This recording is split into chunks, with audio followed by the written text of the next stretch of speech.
There seemed to be steps in the cliffside, carved into the rock, and Tess followed them slowly. She stopped to look back for a moment. She could see the top of her aunt's house seemingly far in the distance. She realized she might have walked farther than she'd thought.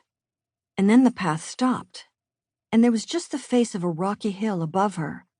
She turned to the left and saw a tangled rose bush. Its tiny pink flowers reminded her of her mother's garden at their small country house on Long Island. She sat down on the highest step and looked out over the dark green moors, seemingly endless grass, and what looked like a herd of cows, which must be the dairy farm a half-mile down the road from Aunt Evie's. They would go there to get eggs and cream for the week, and fresh butter if he'd made any. They always went to the dairy farm on Mondays. Her aunt said it was a good thing to have a bit of a schedule, especially if you lived alone. Tess stood up and realized she was a little out of breath from the climb, or else she was up so high the air was thin. She looked again at the tangled rose bush and was surprised to find, just next to it, a wooden gate that was carved. It looked a little like a gingerbread cookie, with a funny symbol in the middle. Not quite like a heart, more like a coat of arms. The curious thing about the gate, though, was it didn't seem attached to a fence. Tess had noticed that about England. People weren't as big on fences as they were in America. Everything wasn't all closed in. She'd asked her aunt about it. Evie thought it had something to do with old horse trails that linked the neighborhood together, and the fact that the houses were so far away from one another. Tess hadn't pressed her on this, but she did wonder if there wasn't a stable nearby, and one day her aunt might let them take a riding lesson, or at least go out on a ride. Tess loved horses, and the way it felt to be up on one. Max wasn't as keen on it, so she hadn't suggested it yet. Still, it was curious that there was a gate and there wasn't any fence. She thought she might as well just walk around it. She was surprised when she tried. It was as if she'd hit a flat surface.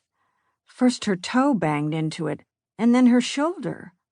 But there wasn't anything there. Not anything you could see, anyway. She took a step back and put her hand out. It had a smooth surface, cold, almost like polished marble. But there wasn't anything there that she could see, and she couldn't quite see through it either. Like an invisible wall. It was very odd. She walked down to the other side of the gate and tried again. But once again her toe hit the wall, and then she bumped it with her elbow. Something didn't want to let her in. She traced that side with her hand as well, and, well, it was curious. She was a little frightened. It didn't make a lot of sense. She wondered if she might have had too much sun and she was imagining things. If she'd had any sense, she probably would have run back down the path to her aunt's house, where everything was just as it was supposed to be. The gate itself was also odd. It was a carved wooden gate, but it didn't have a latch or a keyhole, and its surface was flat. No edges of wood to get a foot on, so that you could try to climb over it. It was just high enough so that no amount of jumping could get her to reach the top. Not that she was enough of a gymnast to have hoisted herself over, and if she could, she wondered how she would ever get back. She was just about to give up when she looked down and saw a round piece of metal, almost like an iron ring, buried in the dirt. She leaned down and, using her t-shirt like a glove, clawed at the dirt and pulled out what looked like an old skeleton key. She knew instantly it was the key to the gate. But then she had what her dad would call a dilemma. If she'd found the key to someone's house, did it mean she had the right to use it? Well, it wasn't really the key to the house, she reasoned. It was just the key to the gate. And if there were dogs on the other side, they would have been barking already. She brushed off the key as best she could, completely forgetting that there wasn't any keyhole to put it in. It was as if she was compelled to try it. She held the key up to the gate, and then realized how ridiculous that was. But as the key neared the place where the keyhole should have been, The rust flashed away in an instant. She swore she saw sparks, and the gate seemed to lighten, as if it had been built in this century after all.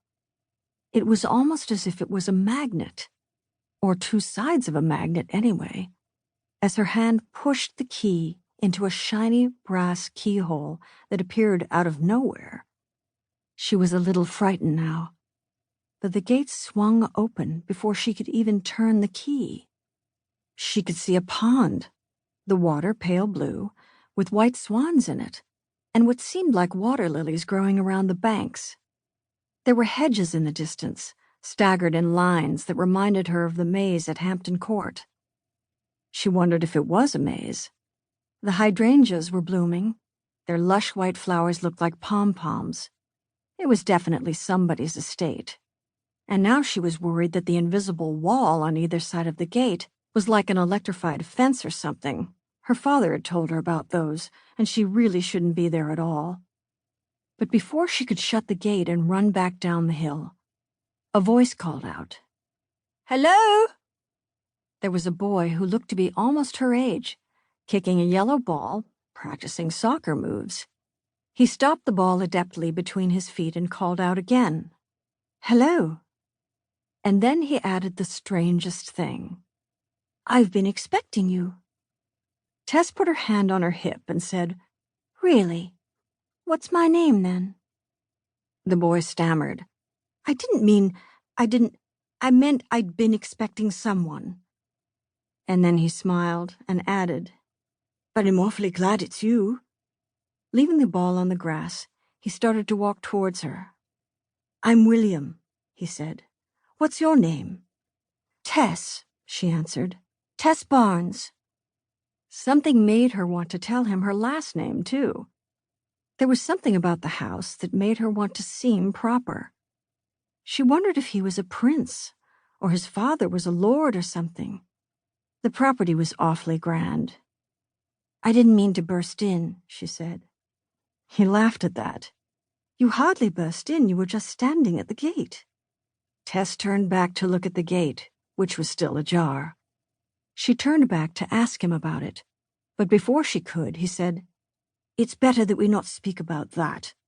Take the key. Don't shut the gate. Take the key out of the lock and put it in your pocket. That way you can come back and visit me again, if you want." There was something about the way he said it, quickly, and as if it was an instruction, that made her wonder what would happen if she didn't take the key out of the lock. If the gate could close and neither one of them would be able to get out. She was letting her imagination run away with her. Not really. The whole thing had been a little strange. She quickly put her hand on the gate, though, and pulled the key out from the lock. In an instant, the keyhole disappeared. The key, though, was still the bright brass color it had turned when she'd put it in the lock. "You don't need it?" Tess asked.